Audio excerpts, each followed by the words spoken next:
Hi everyone, welcome back to another video from Trading for Beginners. In this video, we will be learning how to download and install Webull application right on your smartphone.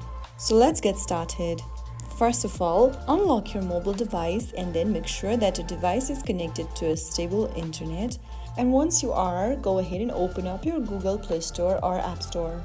Now, in the search box, type in Webull. In the search result, look for this Webull Stock Codes and News application and tap on the Get or the Download button. Wait for the application to install, which will take a couple of minutes. After you download the app, tap on the Open button to launch Open Webull right on your mobile device. Now you can go ahead and log in or sign up for a new account. Whether you're investing, trading, or just learning, Webull is now ready to go on your device. Start exploring stocks, ETFs, cryptos, and more right at your fingertips. If you found the video helpful, don't forget to like, share, and subscribe. I will see you in the next episode.